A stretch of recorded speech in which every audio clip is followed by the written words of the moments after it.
So 3 years ago, I wandered down to the studio of Edward Scott here in the building, and I watched him as he photoshopped this image that he's working on for a commercial magazine. Beautiful image, retro bathing suit, blonde woman, long legs, classic car, and he meticulously worked over this image as he, scanned it as an artist. And at the time, it was a big craze in the media to criticize Photoshop. It sets unrealistic standards for women.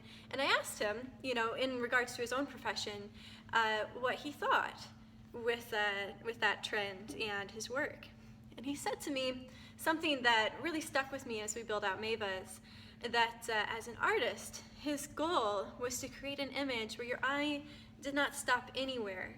He said that, if the hair was out of place, or maybe she was squinting a little too much in the sunlight, you wouldn't necessarily realize why your eye had stopped on that imperfection, but it would. And instead of taking in the image as a whole, you would be sitting there and have this subconscious feeling of uncomfortability because your eye wouldn't just graze over the whole thing. It wouldn't have continuous movement. And that applies not just to art, but it also applies to designing and building out of space. There are a lot of subtleties, there are a lot of subconscious things that we don't realize when we go into a brick and mortar, say, restaurant or a retail shop. Things that might throw us off and might prevent us as a customer from enjoying it or settling into it or even spending as much money as we could have if those things had been addressed. A lot of you read in the paper last week that Templar Brewing acquired their city liquor license. Yay! We're so excited to be working with them, and I know that they're going to have a wonderful success in this community. Myself and my business partner Joel have the privilege of working with them to design out probably the two most beautiful areas of the building as a tap room for them. And I have the privilege of sharing with you that entire process over the next couple of months.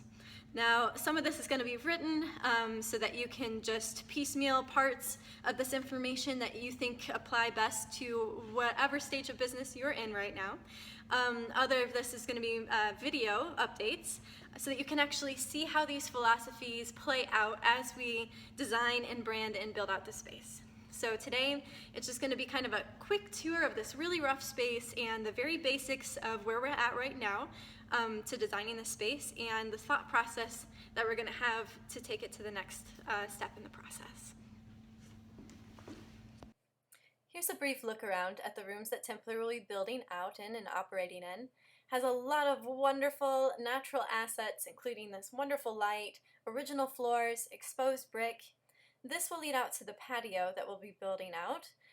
Ideally over in this corner, that will be the primary entrance to the tap room. So this is where your first impression is going to be made when customers come in.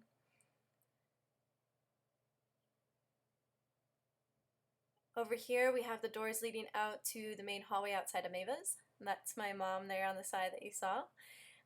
So right on the other side of this wall is the restroom that you may be familiar with using if you've visited Mavis Coffee. Now these walls are structural but have been weakened. The previous owner attempted to do some build out and they weren't done very well. There's some plumbing in this area and venting that we won't be able to move, so that will have to feature into the design of this space. Our hope is to design the space not only so that it flows nicely, but that it provides structural longevity for the building into the future as well. This is the oldest section of the building, built in 1904, part of the original structure for classroom schoolhouse that Milton was before it expanded.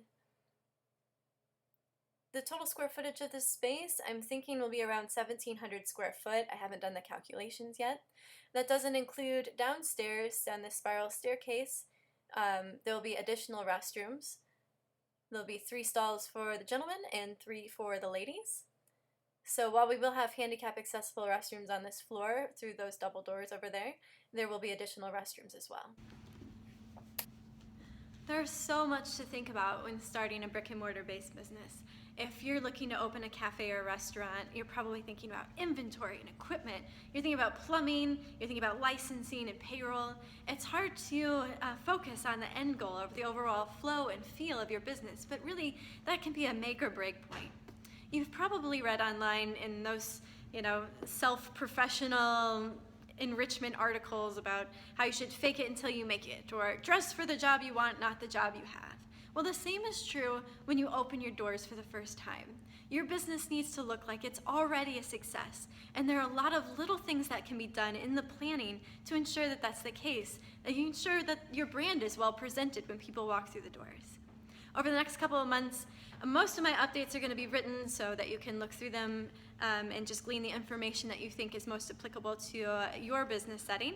But I will be doing some video updates so that people can see how that philosophy is built out into this space and how we create that over the summer. Thanks for joining me, and I'll see you soon.